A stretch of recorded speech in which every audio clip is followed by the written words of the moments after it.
እኛ ታሪካዊ፣ ህጋዊ፣ ጂኦግራፊያዊ ዓለም አቀፋዊ የሆነ ወደ የባህር በር ማግኘት ትልቁ ላንድ ሎክድ የተቆለፈበት ሀገር ሆነ በ40 በ50 ኪሎ ሜትር እያማተረች እንድትኖር 130 ሚሊዮን ህዝብ እንደዛ ተዘግቶበት ሊኖር እንደዚህ ተቆልፎበት ሊኖር አይችልም።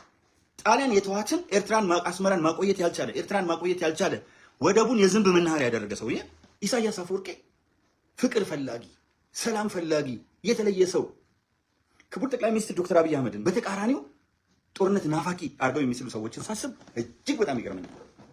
ኢሳያስ በደም የኖረ ሰው ነው። የሃኒሽ ደሴቶች ከየመን ይገባኛል ብሎ ጦርነት የከፈተ ሰውዬ ነው። በስነ ስርዓት ታንክ አሰልፎ ሰራዊት አሰልፎ ወደ የመን ድንበር ገብቶ ዓለም አንተ ባለጌ ኢሳያስ አፈወርቂ አንተ እናዛም ውጣ ብሎ ነው ያስወጣው። ሁለተኛ ባድመ፣ ሸራሮ፣ ዛላምበሳ፣ ሸላሎ ወዘተርፈ የኔ ናቸው ብሎ ኢትዮጵያን ወቅቷል። 3 ሱዳን ውስጥ ያለው ጦርነት ላይ ኢሳያስ ሰራዊት ልኮ ተዋግቷል። ኢትዮጵያውያን ከኤርትራ ሲወጡ ወርቅ ሀብታቶ ከጥርስ ላይ ወርቅ የነቀለ ከጎረቤት ሀገር እየተናከሰ ምን ይላሉ? ማንን? ዶክተር አብይ። ጎበዝ አንድ ጥያቄ ልጠይቃችሁ ሁላችሁ። የኢትዮጵያ ሰላም አስከባሪ ኃይል ከጎረቤት ሀገሮቻችን ሶማሊያ ውስጥ ሰላም እያስከበረ ነው። ደቡብ ሱዳን ውስጥ ሰላም እያስከበረ ነው። ሱዳን ውስጥ ሰላም እያስከበረ ነው። በዚህ ሰላም ማስከበሩ የተባበሩት መንግስታት ድርጅት ቴንኪዩ ያለው በቅርብ ቀን ወርቁ አይደለም፣ በቅርብ ቀን ነው። እናመሰግናለን። ፒስ ኪፒንግ ሚሽን ላይ የኢትዮጵያ መከላከያ ሰራዊት ኢትዮጵያ እያበረከት ስላለሽው ነገር እናመሰግናለን አሉ። ወይራስ እነዚህኞቹ ደግሞ ውጭ ሀገር ተቀምጠው ዲፕሎማሲ አልቻለም ኢትዮጵያን ከጎረቤት ሀገሮች ጋር። ዊሊያም ሳሙኤል ሩቶ የኬንያው ፕሬዚደንት የዶክተር አብይ ወንድም ማለት ነው፣ ወንድማማቾች። የጅቡቲው ይሄው እጁን ይዞ እጅ ለእጅ ተያይዘው እነሱ እዛ ሲሉ የጅቡቲው መጥቶ የሶማሊያው ፕሬዚደንት መጥቶ እዚህ ከክቡር ሙስጠፌ ዑመር የሶማሊ ክልል ፕሬዚደንት ከክቡር ከድር ጁሃር የድሬዳዋ ከተማ ከንቲባ ከክቡር አደም ፋራህ የብልጽግና ፓርቲ ምክትል ፕሬዚደንት ጋር ሶማሊኛ ተናጋሪዎች ናቸው ይችላሉ። አንድ ላይ ያዋህዶ እሱም አብይ ሆነው ሲሄድ ነበትሚያ ነበት ሰው ቢለው አንታይ ምናምን ሲባባሉ ምን ማለት እንደሆነ የማይገባቸው ሰዎች ዲፕሎማሲ አይችልም ይሏቸዋል። ብሪክስ ማለት በዓለም ላይ አሁን የተፈጠሩ ብሎኮች አሉ። ትልቅ ግሎባል ፓወርስ አሉ። በፊት 2 ሱፐር ፓወርስ ነበሩ እንደምታስታውሱት ከ1945 እስከ 1990። ከዛ በኋላ ግን ሱፐር ፓወርስ የሚባሉት ሁለቱ በአዳዲስ ያሉት እየተቆመጡና ግሎባል ፓወርስ ተፈጠሩ። ከነዚህ ግሎባል ፓወርስ ቻይና ብቻዋን አንዷ ናት፣ ብሪክስ ውስጥ አለች። ሁለተኛዋ ትልቋ ግሎባል ፓወር ህንድ ናት፣ በኢኮኖሚም በምንም ብሪክስ ውስጥ አለች። ከአፍሪካ ሁለተኛዋ ትልቅ ፓወር ደቡብ አፍሪካ ብሪክስ ውስጥ አለች። ከላቲን አሜሪካ ትልቋ ፓወርፉል የሆነች ብራዚል ብሪክስ ውስጥ አለች። ስለዚህ ቢ ብራዚል፣ አር ረሽያ፣ አይ ኢንዲያ፣ ሲ ቻይና፣ ኤ ሳውዝ አፍሪካ፣ ብሪክስ ውስጥ ኢትዮጵያ ገባች። የተባበሩት መንግስታት ድርጅት ዋና ጸሐፊ አንቶኒዮ ጉተሬዝ እና ዶክተር አብይ በፍጹም ዲፕሎማሲያዊ ቋንቋ እጅ ለእጅ ተያይዘው እዚህ ጋር ያያችሁ የተባበሩት መንግስታት ድርጅት ዋና ጸሐፊ። እንደውም አፍሪካ ወንበር በተባበሩት መንግስታት ድርጅት የጸጥታው ምክር ቤት ሊኖራት ይገባል። ተመልከቱ፣ የጸጥታው ምክር ቤት ውስጥ 5 ሀገሮች ናቸው ቬቶ ፓወር ያላቸው፣ ድምፅን በድምፅ የመሻር መብት። አሜሪካ፣ ሩሲያ፣ ፈረንሳይ፣ ብሪታንያ እና ቻይና። የሚገርመው ብሪታንያ ደሴት ናት፣ ግን ትልቅ ኢኮኖሚ ያላት ናት። ዞሮ ዞሮ ትንሽ ደሴት ሆና በተባበሩት መንግስታት ድርጅት ውስጥ ድምፅን በድምፅ የመሻር መብት አላት። የሴኩሪቲ ካውንስሉ ፐርማነንት ሜምበር ናት እንደምታውቁት። ሁሉም እነዚህ 5 የጠቀስኩላቸው ሀገሮች። አፍሪካ ግን 50 ምናምን ሀገር ይዛ ግዙፍ ህዝብ ይዛ ምንም አይነት ሪፕሬዘንቴሽን በሴኩሪቲ ካውንስል ውስጥ የላትም። በታዛቢነት 2 ጂኦግራፊካሊ ሲመረጥ ከአፍሪካ 2 ሀገሮች ሊገቡ ይችላል።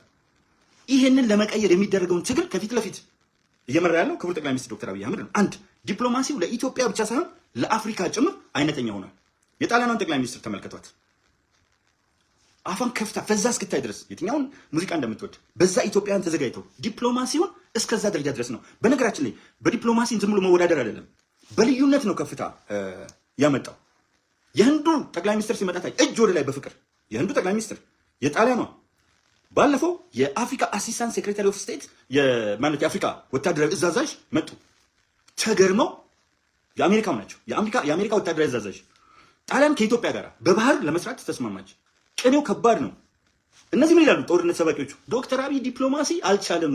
150 ጉባኤዎች 150 በአንድ ዓመት ኢትዮጵያ ውስጥ እየተካሄዱ ዲፕሎማሲ አልቻለም ይሏቸዋል። ለሳውዲ አረቢያ ነው፣ ለዱባይ ነው፣ ለዩናይትድ አረብ ኤሚሬትስ ነው። አፋችሁን አስያዘ። ይሄው ወርቅ ቤቶቹ የኢትዮጵያ፣ ይሄው ልብስ ቤቶቹ የኢትዮጵያ፣ ይሄው ሱፐር ማርኬቶቹ የኢትዮጵያ፣ ይሄው መንገዶቹ ላይ የሚነዱት 99% በላይ ኢትዮጵያውያን። የህዳሴው ግድብ ሽጦታል፣ አልሸጥም።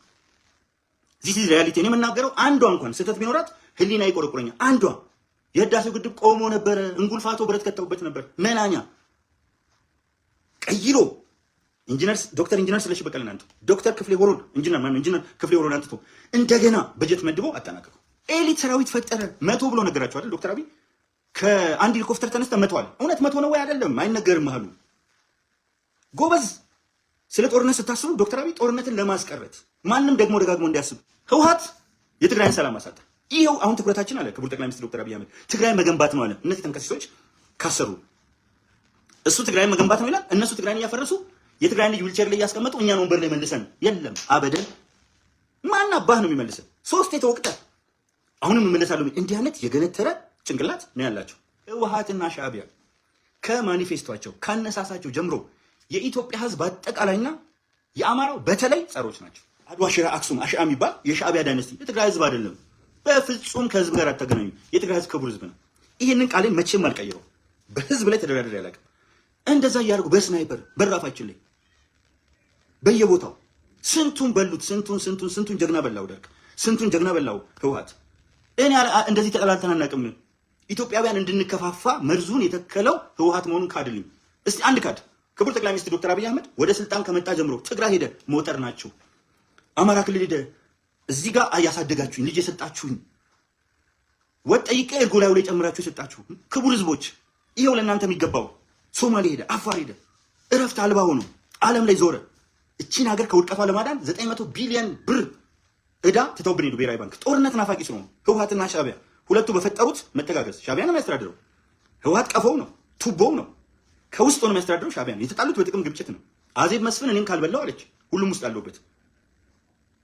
ይሄው ዩጋንዳ ላይ ውሸቴን ነው። ይሄው ዩጋንዳ ላይ ሁለተኛው ባለሀብት ሆነች ነው አዜብ መስፍን የመለስ ዜናዊ ሚስት ቁጭ ብሎ ደሞዜ 4500 ብር ነው ያለ ኢትዮጵያ ህዝብ ላይ ያላገጠ። ዛሬም የህወሓት ጉጅላዎች የመለስ ዜናዊ ንግግር ያቀርቡልናል። ደሞዜ 4500 ነበር። ጋዜጠኛ እኛ ጋር የምትሸውዱን ሂድ የምትበላውን ብላ ሁሉም ውስጥ አለውበት ብላ እንደፈለገ ስትፋንን ክቡራን ኢትዮጵያ ህዝብ ግፍ አይሆንም። የመለስ ዜናዊ ሚስት ሁለተኛው ባለሀብት ሆና ብቻዋን የህዳሴን ግድብ ውጣ።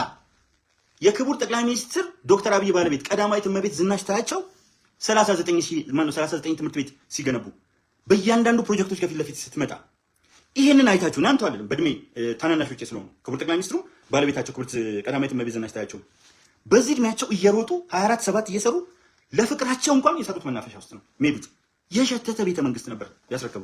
በጦርነት ውስጥ ዘላለም ጦርነት ውስጥ እንደዚህ የፎከሩ አንድ ጀት ነው ትተው ሄዱት። አንድ ሄሊኮፕተር፣ ቢጫ ሄሊኮፕተር የጦር ኃይሎች ጠቅላይ አዛዥ ክቡር ጠቅላይ ሚኒስትር ዶክተር አብይ አህመድ የሚመሩት ትንታጉ 45 ዓመት በመከላከያ የከበረው ፊልድ ማርሻል ብርሃኑ ጁላ የሚመራው ጀግናው የአየር ኃይል አዛዥ ጀነራል ይልማ መርዳሳ ማንም ይመስክር አየር ኃይል ውስጥ የኖሩ በዚህ እድሜ በዚህ ካፓሲቲ ያሉ ከወንድሞቻቸው ከነ ጀነራል አበባው ጋር በድምጽ ከነ ብርጋዴር ጀነራል